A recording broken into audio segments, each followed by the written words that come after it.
Я рад всех приветствовать и хочу предложить вам сегодня вместе со мной приготовить вот такое вот замечательное блюдо. Вы, конечно же, узнали и по фотографии, и по описанию, это селедка под шубой. Но у нее есть свои секреты. Два вида подачи: коктейльная, которую можно с собой брать и ходить по комнате, просто кушать, не роняя ничего на пол. И стандартная, классическая. Но из необычного тут именно такой способ маринада селедки, ну и еще пару хитростей. Если вас это заинтересовало, то заваривайте чай, наливайте себе его. Ролик будет не очень длинный, ну а я начинаю.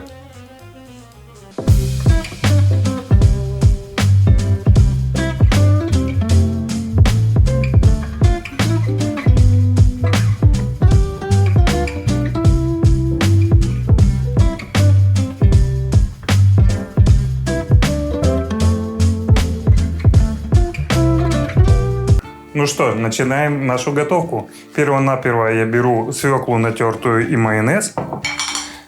Сразу добавляю туда майонез. Добавляю немного соли.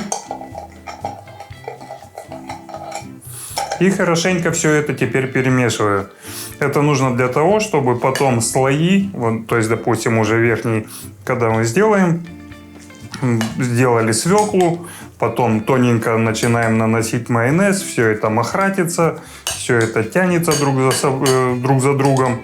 И поэтому, на мой взгляд, лучше сразу пропитать майонезом и наносить уже как один слой. Я добавил немного еще перца обычного, измельченного, и все, можно теперь убирать в сторонку, пусть настаивается. Пора переходить к маринованию лука, чтобы убрать его резкость, вот эту луковую. Можно просто отдать, допустим, кипятком, но мне не нравится потом структура лука, которая становится. Мне нравится, когда лук такой остается хрустящий, с хрустинкой такой. Поэтому я сразу нарезаю на мелкий кубик, чтобы потом, когда кушаешь салат, не тянулось ничто, с ложки не свисало. И просто сейчас покажу, как замариновываю этот лучок. Когда лук измельчен, то я немного добавляю соли, также щепотку сахара, 10 грамм примерно обычного столового уксуса и 100 грамм ледяной воды. Прям вот ледяное. Мне нравится, когда вот ледяная вода, структура не нарушается на ощущение. И она остается хрусткая, такая, прям хрустит приятно. Тем не менее, выводит всю вот эту вот резкость луковую из себя. Воду я советую брать прям вот ледяную. Она у меня стояла часа 3, наверное, в холодильнике. Такая, что аж все скукоживает. Если попробовать, ну, пальцы ног скукоживает. Настолько леденющая. Это отставляем в сторону. Еще из дополнительных таких вот заготовок я сделаю маринад для селедки. То есть саму основу я увидел на канале у Алексея Грилькова, когда он готовил просто закуску с селедки маринованную. И я немного ее со временем доработал именно для салатов, хотя можно также ее сделать и для закуски. То есть беру одну ложку йогурта греческого и одну чайную ложку большую. У меня дижонская горчица. Можете взять на свой вкус, можете взять с семенами, можете без, можете острую вот эту русскую взять. Тоже получится великолепно. Добавляю немного соли, немного перца молотого.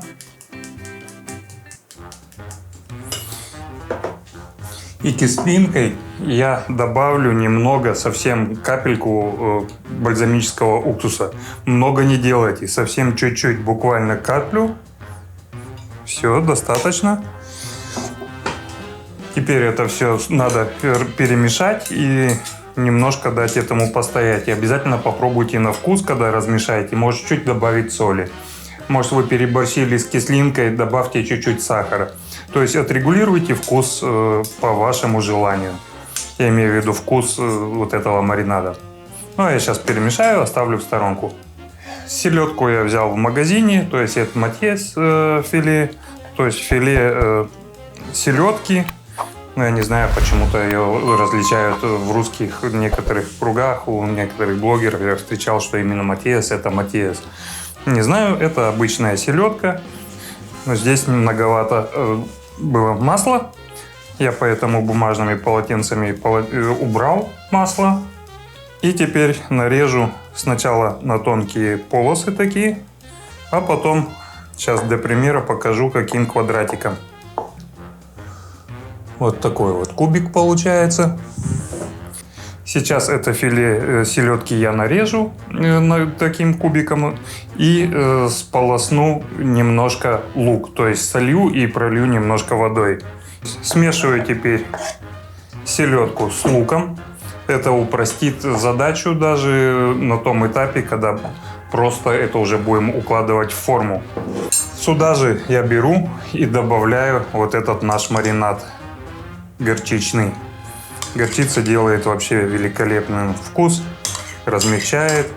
Но единственное, что это вот такое, с таким вот методом приготовления надо дать немного времени настояться. Хотя бы сделайте это заранее, за полчаса, может быть даже. Чем больше, тем лучше.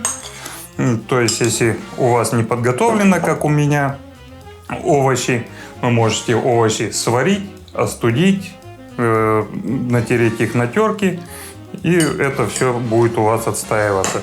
Ну, это просто теперь перемешивается все вместе. Собирать я буду при помощи кулинарного кольца и прямо на тарелочке. То есть это я взял самое большое кольцо, и сейчас мы начинаем. Первым слоем я тонко выкладываю именно слой картофеля. Это будет первый слой, всего я намерен сделать 2.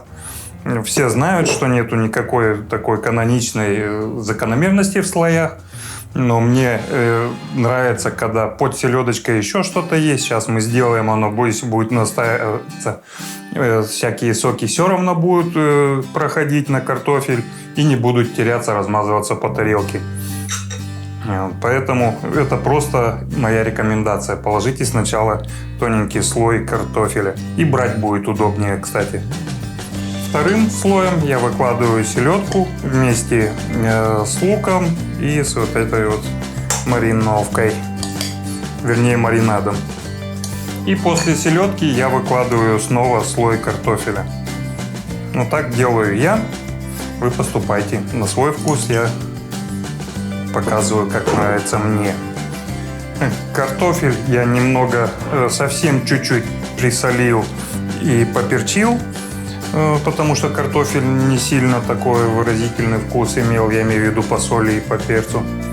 А теперь возьму яблоко, кислое, зеленое, почищу его от кожуры и просто на терке натираю яблоко. Очередным слоем пойдет морковка, яичный белок натертый. Слой белка я тоже предпочитаю немножко посолить. Были времена, когда я каждый слой промазывал фактически майонезом. Фактически каждый слой промазывал майонезом. Потом начал чередовать слой майонеза с слой греческого йогурта. А сейчас, как видите, всего лишь майонезный слой один и один с йогуртом. И меньше стал солить и перчить. И верхним слоем у нас идет наша вот такая уже розовенькая, не совсем красная, разбавленная с майонезом свекла. Салат в принципе готов, осталось его только украсить. Украшать я буду яичным желтком. Желток можно, как я, натереть на терочке, вот на такой маленькой, аккуратно. Ну и сверху я положу совсем немного икры. Но икры недорогущей, а вот такой вот, которую вы все знаете, кто живет в России. Это имитация красной икры, она очень качественная, очень хорошая. Рекомендую вам именно для украшения всяких салатов. Она недорогая, но очень-очень вкусная. Я уже больше года, нет, не больше года, я ее беру уже с прошлого года.